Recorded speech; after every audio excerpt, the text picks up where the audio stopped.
On Friday, I spoke about the blood that speaks better things, which is the blood of Jesus Christ. And yesterday, I spoke about the significance of the death of Jesus Christ. What does it mean to us? Why his death is so important? We spoke about the significance of the death of Jesus Christ. What is the big deal about the death of Jesus Christ, and what does it mean to us? How do we relate with his death? And today I'm going to speak about the significance of his resurrection. The significance of his resurrection. Why his resurrection is so important to us, and what does it mean to us who believe in Jesus Christ? For those who have not heard about Jesus, maybe they may not understand. But to us who believe in Jesus, how do we relate? What does it mean to us, this resurrection of Jesus Christ? What's a big deal about it? Why we must celebrate his resurrection from death? Number one, the resurrection of Jesus Christ is a proof that Jesus is a proof that all what he said was true. It's a proof that all of what he said was true. We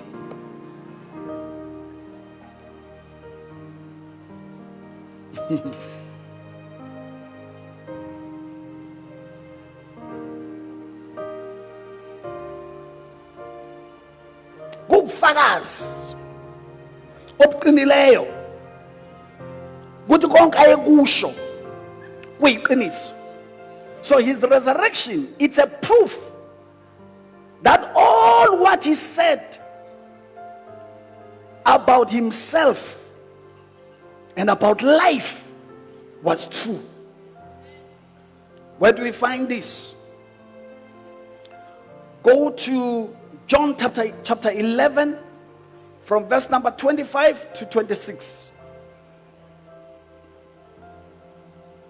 John chapter 11, from verse 25 to 26. Jesus said to her, he's speaking to Mary. Martha, he's speaking to Martha. He said to her, I am the resurrection and the life. He who believes in me, though he may die, he shall live. Look at that. This was before Jesus was killed. He was still in the flesh. He was still alive. He was still performing miracles, opening the eyes of the blind, causing the cripples to walk, casting out demons to those who were demon oppressed. You know, when he was performing miracles, it was reported to him that your friend Lazarus is dead. And he came after 4 days. He was already in the tomb. The man was dead, already stinking in the grave. So when he came, they cried out to him. Mary and Martha cried out to him. They said, oh Lord, if you were here, my brother would have not died. Jesus said, don't worry, relax, everything is okay, because I am the resurrection and life. I'm not just a performer of miracles. I'm not just a prophet, but I am the resurrection and life. And he say, he who believes in me, though he may die in the flesh, he shall live again. So he was the resurrection. So what he said when he rose from the dead, it was a proof enough to say what he said about himself was true. Another scripture, go to John chapter 2. Go to John chapter 2 from verse number 19 to 22.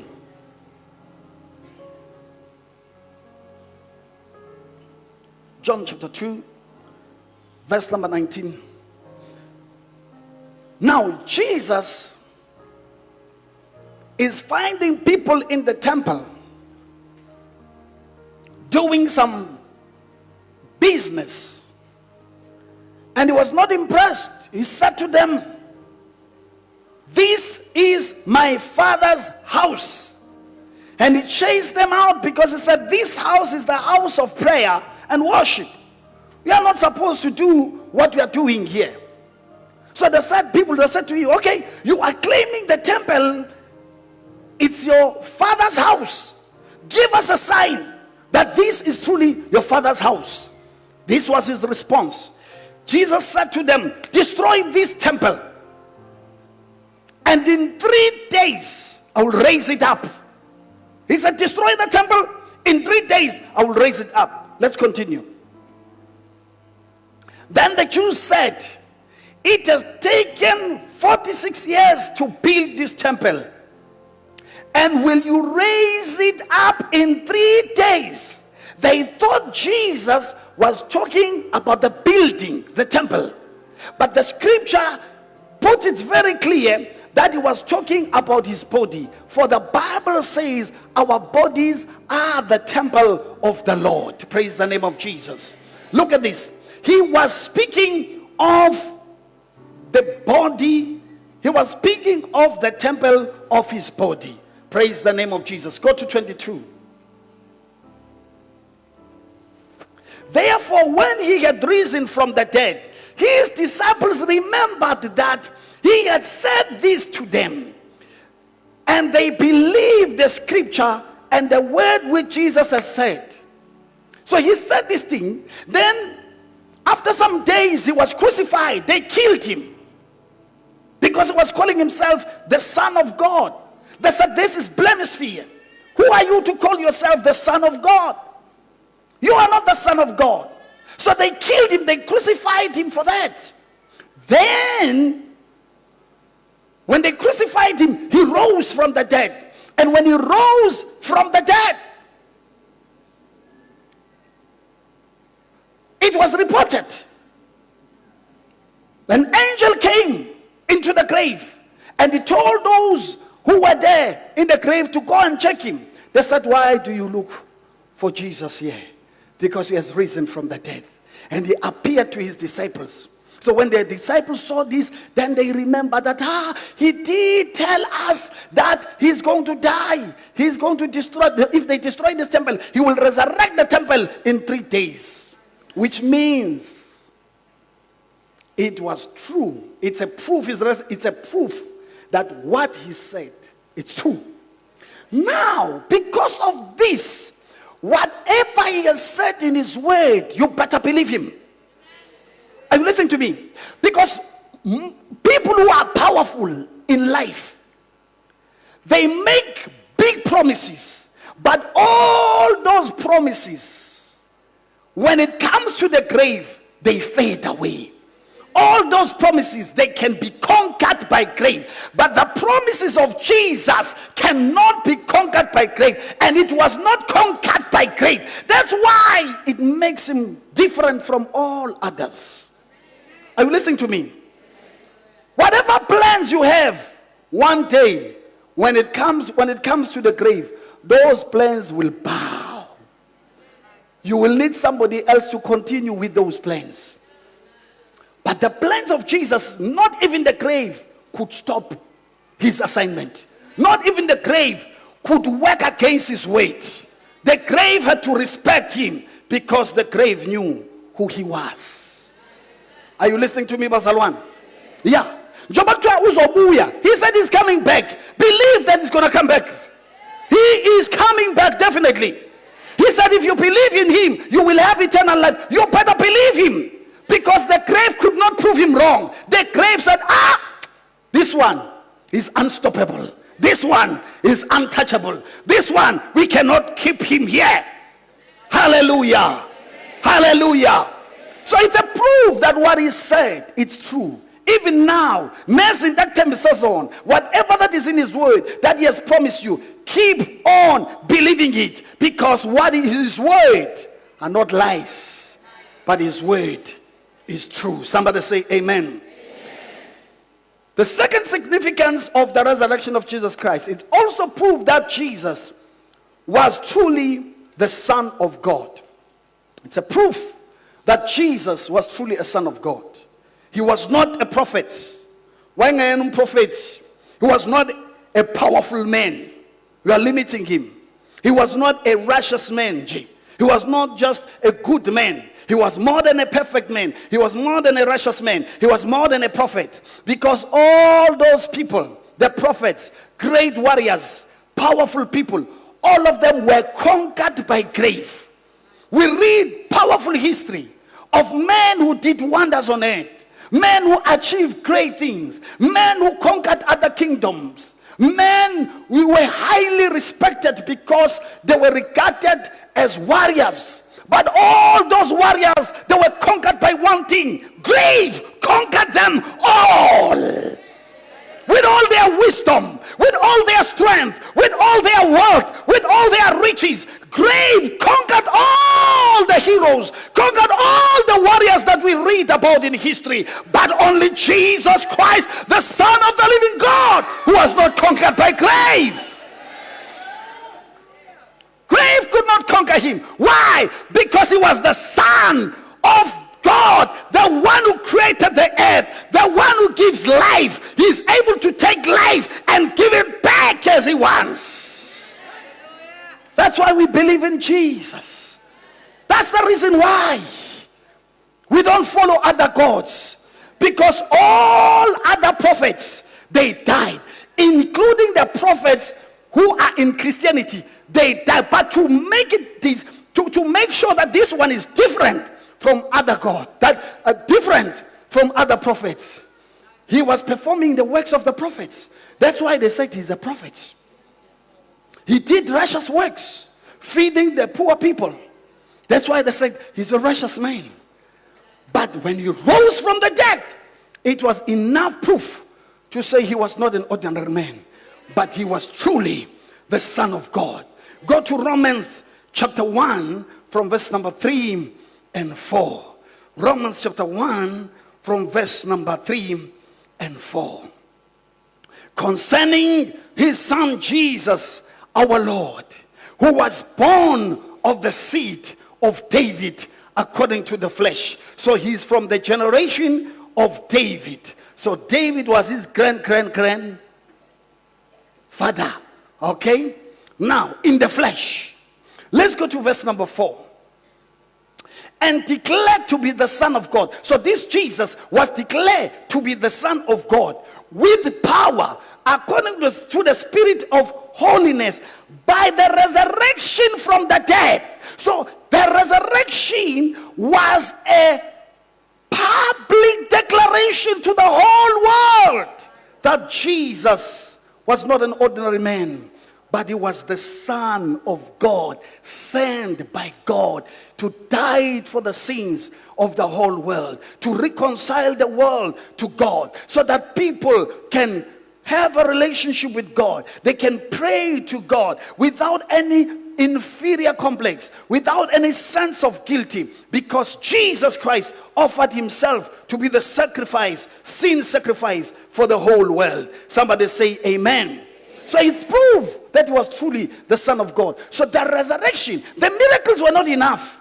Because even today we have people who can perform miracles. Today we have people who can perform miracles. So the miracles were not enough. In fact, the dying on the cross also without resurrection was not enough. Because all other prophets, they died. But the resurrection make it a public declaration, a great confirmation that this one is not a miracle worker. He's more than a miracle worker. He's more than a prophet. He's more than a righteous man. But he is the Son of the living God. If you're with me, somebody shout hallelujah. Hallelujah. Number 3, the resurrection of Jesus Christ was a proof that he had fulfilled what he came to do. It was a proof that he had fulfilled what he came to do. Give me Luke chapter 9 verse 22. Luke chapter 9 verse 22. Luke chapter 9, verse 22. Luke chapter 9, verse 22. Who is like Jesus? Who is like Jesus? Nobody like him. Okay, can we start from 21? Start from 21.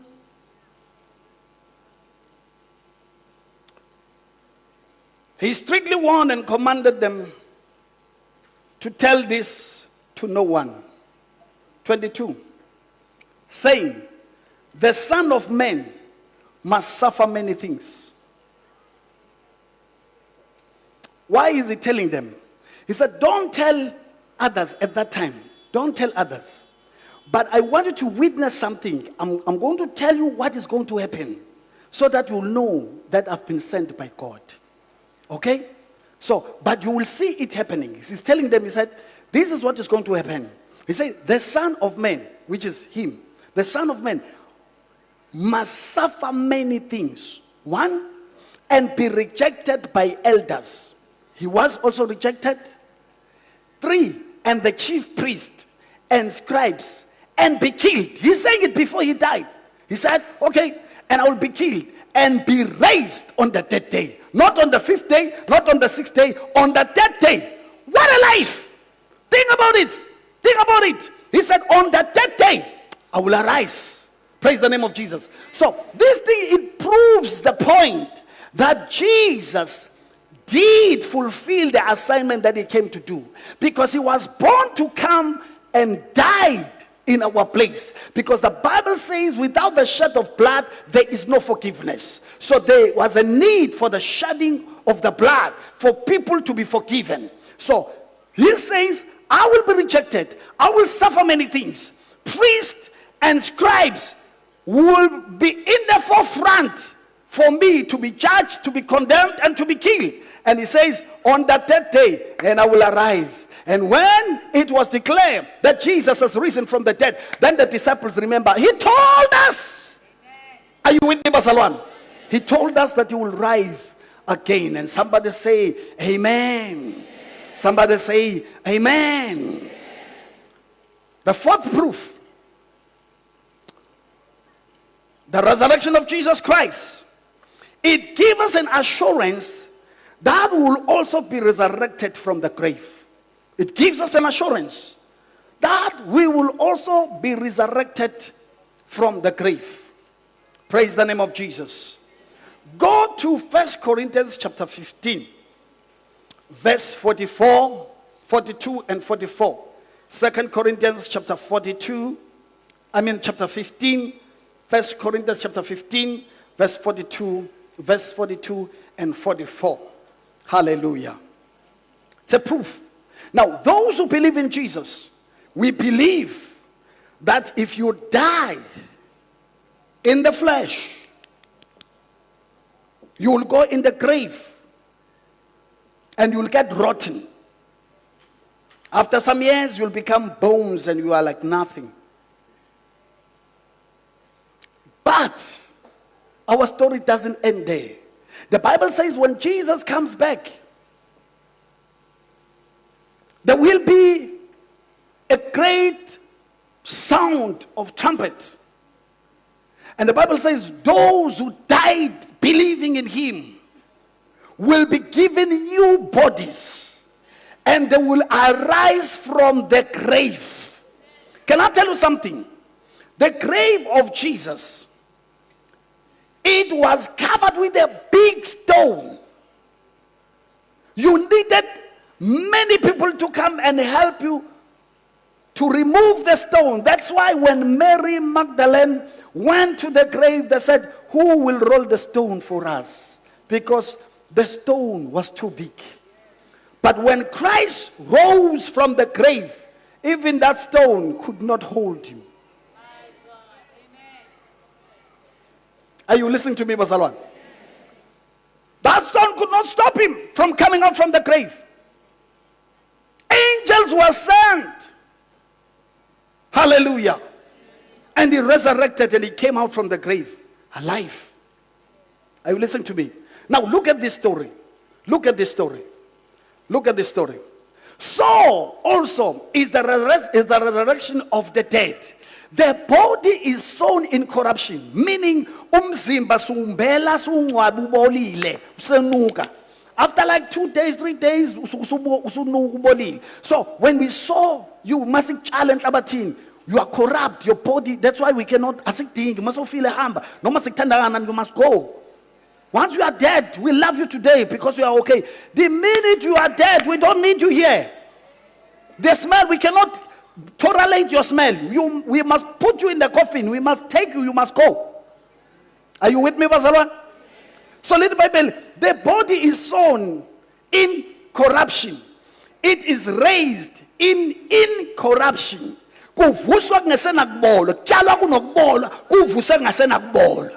Let's continue. 43. Kshuma ngesingamabom ngoba kulabantu abakhona. Kukhona mhlawumbe abangazi bayizwe le ndaba. So ngiyoba necala phambi kwaNkulunkulu. Nibekezele bathandekayo. Ngiyoba necala. Mhlawumbe kunomuntu ozwe lento for the first time. So kumele bayizwe.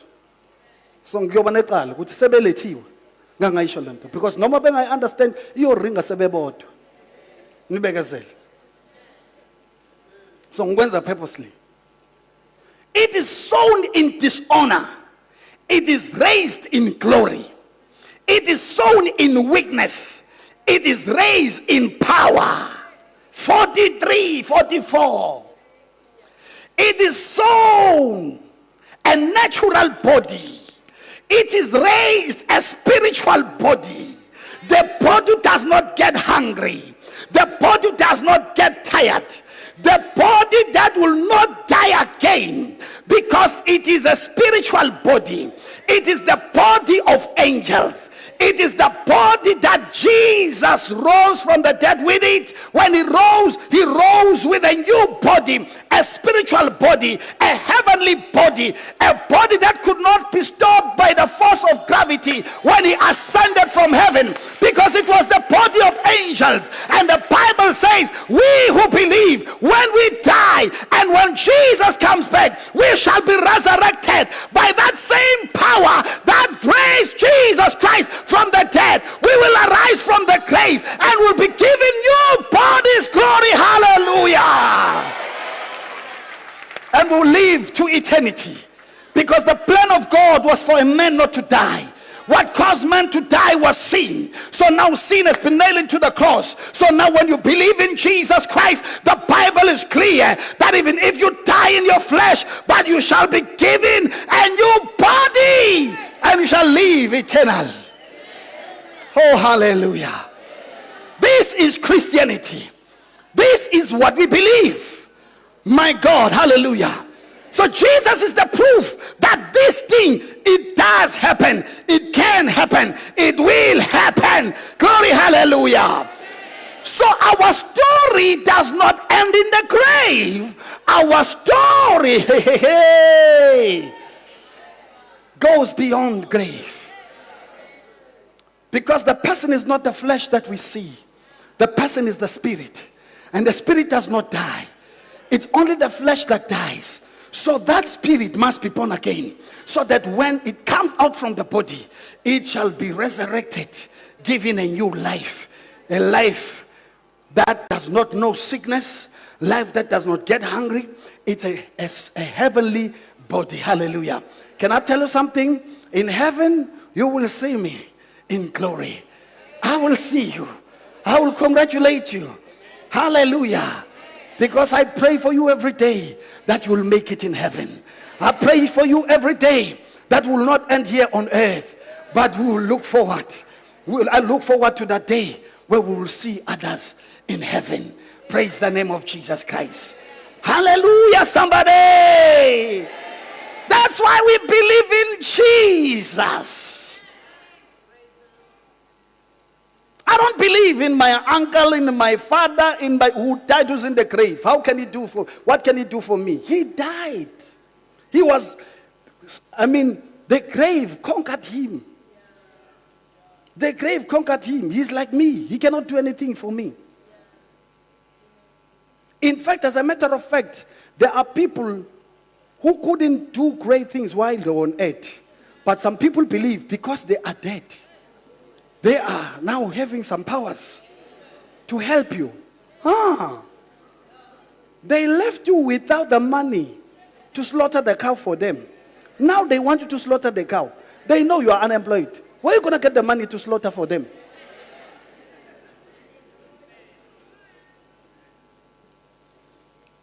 They were struggling in life. They could not make it. They left the earth as poor,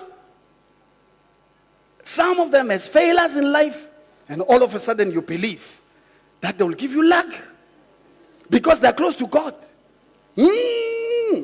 Are you sure they are close to God? Because they were enemies of God while they were on earth. And now they are dead, you think they are close to God. Yet they hated Jesus who was going to bring them close to God.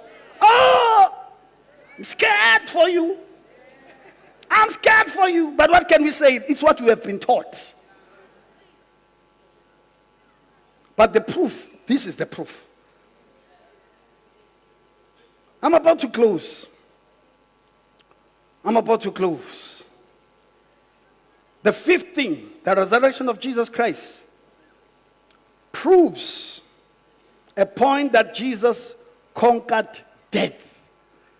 Proves that he conquered death. Not just that we will also resurrect from the dead, but proves that he conquered death. He conquered death and he conquered the grave. Go to Romans chapter 6 from verse number 8 to 9. I'm only left with 2 points, then we close.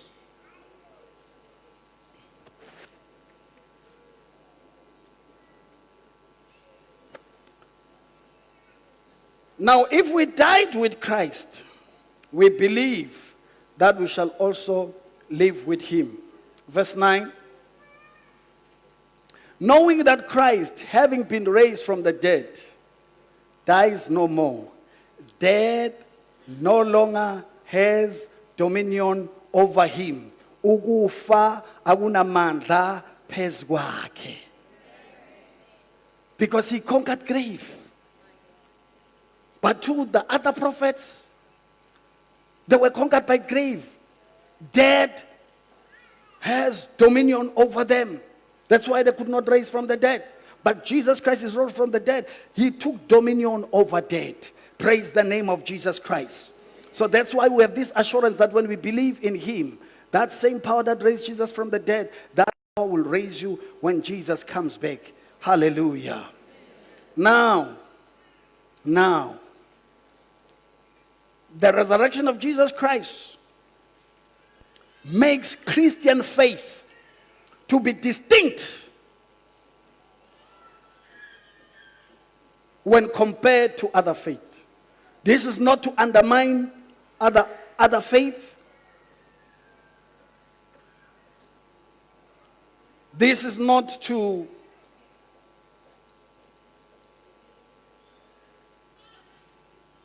looking for the right word. But this is a fact. This is the truth. You see, people, they think they must choose what they want to believe. That's what they think. That's what they think. So the resurrection of Jesus Christ, it makes Christian faith to be distinct. Because when you visit all other faiths, no matter how powerful they are, but when it comes to the issue of resurrection, they have not found the answer. They rather tell you if you die, one day you will come back as a cat, or you'll come back as a dog, or you'll come back as a monkey. But this is a proof that Christian faith, it makes it different from other faith. In fact, here in South Africa, we know for a fact that there are people who are worshiping men like me. They call them God. They pray to a man like me. A person who gets hungry, a person who gets sick, sometimes who gets stressed. They worship that person. And if that person dies, then they will take his son. They say, we worship you. You are our God. And when that son also dies, and they will take another person from that generation, they will pray to a man and claim the man is God. But all these men are dying, generation after generation. Generation after, all of them, they die. So that's what makes Christian different. Because this one, he died and he rose again. He did not die again. Listen, I'm closing now. Jesus was not the first person to be resurrected from the dead, right? You know Lazarus was resurrected from the dead and he died again. You know Tabitha in the Bible, he was resurrected from the dead and he died again. There are other people who are not in the Bible who were resurrected, but they died again. But Jesus died once, he did not die again. He died once. That's what makes Christian faith to be different. So those who are saying, what's a big issue about his resurrection? Because we also know other people have read. Check. They also died again, but him, and he died once, and he rose again, and he's seated at the right hand of the Father. Let me close with this one. The resurrection of Jesus Christ is the proof that there is life after death. It's a proof that there is life after death. It's a proof that there is life after death. Let's go to the very same verse, which is John 19, 25 and 26. Now I'm closing.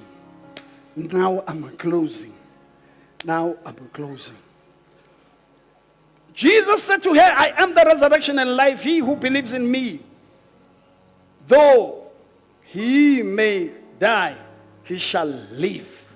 What is 26 saying? And whoever believes in me, whoever lives and believes in me shall never die. He's not talking about the physical death, but he's talking about the death of the soul, of the spirit man. Amen. Read the Bible. Do you believe this? That's what he said. He said the one who believes. The one who believes. Because I did not die. I went to the grave for 3 days. And from the grave, I rose from the grave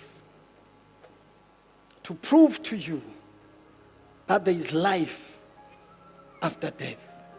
Let me tell you, when he rose from the dead, only these wounds were there as a testimony to those who find it difficult to believe. Listen, after the resurrection, he was having a spiritual body. Now, he entered the place without them opening the door. He just appeared. Boom! They said, they could not believe. He said, give me fish to eat. Let me prove something to you. That you are not seeing my ghost, but I'm alive, but in the glorious body. And it disappeared. This is the gist of Christianity. If you were wondering, what is this Christianity all about? This is it. And when he died, I can open many scriptures to prove that he died for the whole world. That is why, let me tell you something. Because some people, they think Africans are not supposed to believe in Jesus. Let me tell you something. When Jesus was already in heaven, a man from Ethiopia, he was going around. He happened to find the script. Am I calling it okay? It was not the Bible, but wakumbhalo okhuluma ngo-Isaiah. The scroll, right? So, and he was reading. Listen what God said. God spoke to Philip. He said, Philip, there is a man from Africa. He is reading, not a white man. God spoke to Philip. He said, Philip, there is a man from Africa. Go to him and explain what he's reading about. Tell him about Jesus. The man was reading, and Philip came to the man and he said, do you understand what you are reading about? And the man, how can I understand if there is no one who can explain to me what I'm reading? Then he shared to him. He said, what you are reading about in the book of Isaiah is talking about Jesus Christ, that he was going to come and die for the sins of the world, and he will rise again from the dead, and now those who believe in him will have eternal life. He said, do you believe this? The man said, I believe. Then he said, what next? And Philip said, you need to be baptized in the name of Jesus Christ. The man said, let me be baptized. And when his assignment was over, God said, go back. It is God who sent Philip to go and preach to an African. This is not for white people. Bring my Bible back, Baba. Bring my Bible back. Bring my Bible back. Bring my Bible back. This is for all who are alive. This book is not an ordinary book. This is the only book that can tell the future before it happens. Yashatha insukwini zokugcina ingane ziyonga abahlonipha abazali. Yatha insukwini zokugcina ngoba khona abaprofeti bamanga. Yatha insukwini zokugcina kuyoba khona lokuyana lokhu. This is the only word elikwazi ukushintsha abantu abayizitha zabo. OPaul ababebulala amakholo baphenduka abalishumayela. This is the only book othi mawulala ebusuku uhlushwa imoya uthathe lona uqamele kulo imimoya ihambe. It's not an ordinary book. This is the book of God. Are you listening to me? There are people who can share testimonies. Abathi mebehlushwa imoya ebusuku bangathatha umasamsana nencwadi yescience. They take the Bible and hold it, and the evil spirit will leave them, because it is the book of God. It tells us about the love of God. It tells us about Jesus.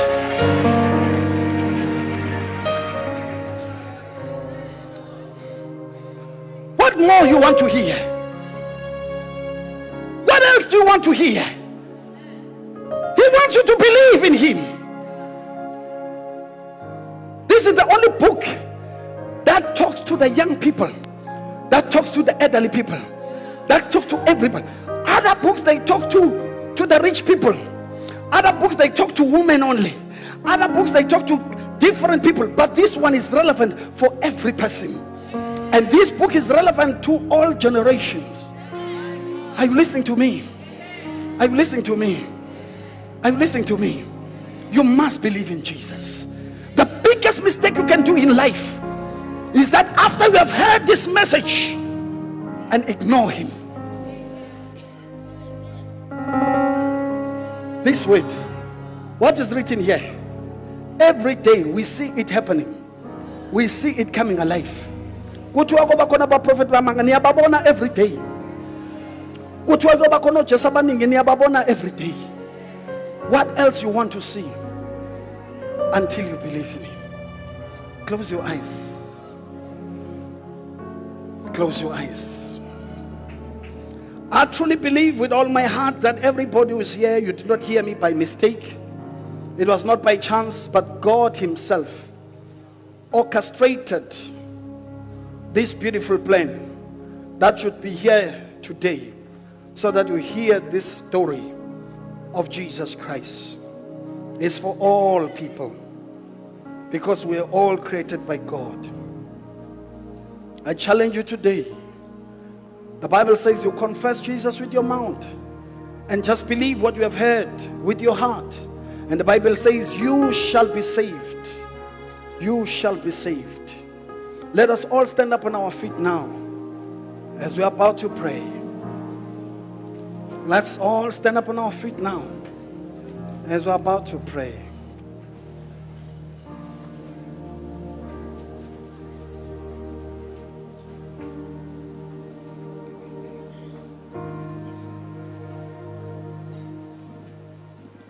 I surrender all. Oh, I surrender all. I surrender all, Lord, to Jesus, my blessed Savior.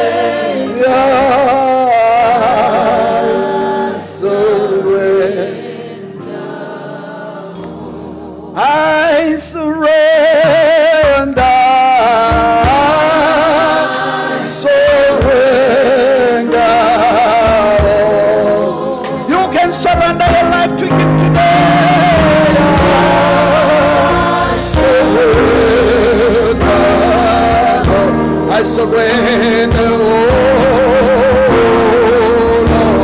all to thee, my blessed Savior.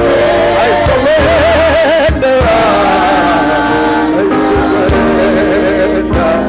Yes, I surrender, I surrender. I surrender all to Jesus. I surrender. I surrender all to thee, my blessed Savior. I surrender.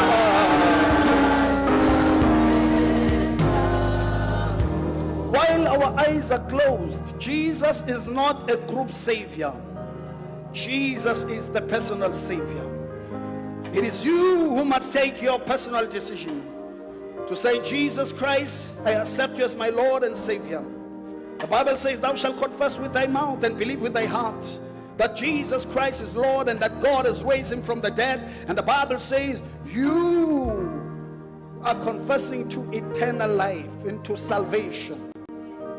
If you are here, you are saying, Pastor Zulu, pray with me. I need this Jesus in my life. I want to give my life to him. I want to recognize him as my Lord and Savior. I choose to believe in him because I believe that what I've heard today, it was the plan of God for me to be in this place. Wherever you are, just lift up your hand and I want to pray with you. I want to pray with you. I want to pray with you. You want to give your life to Jesus? Lift up your hand wherever you are. Let me see your hand. Let me see your hand. Let me see your hand. Lift up your hand higher. Lift up your hand higher. Let me see you. On Wednesday, people were getting saved. Friday, they were getting saved. Saturday, they were getting saved.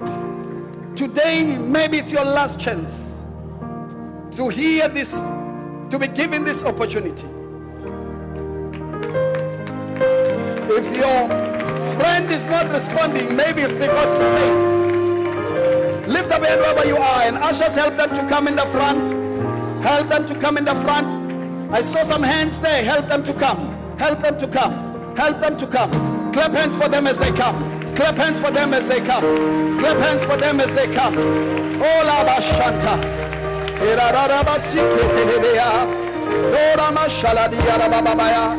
The person who's sitting next to you may be saved. Many were getting saved. We saw more than 50 people giving their life to Jesus for the first time in this Passover celebration. Today is your chance. Today it's your chance. Today it's your chance. Can I tell you something? Right now as I'm speaking,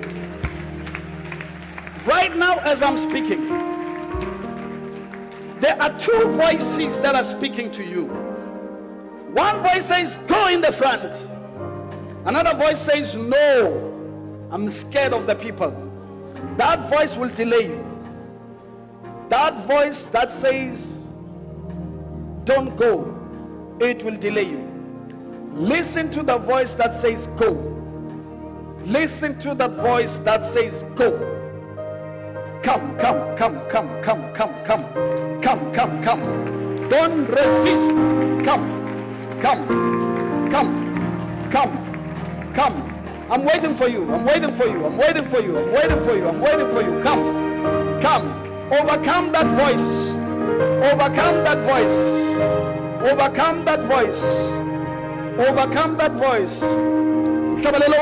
As you come. Nawe ungeza. Nawe ungeza.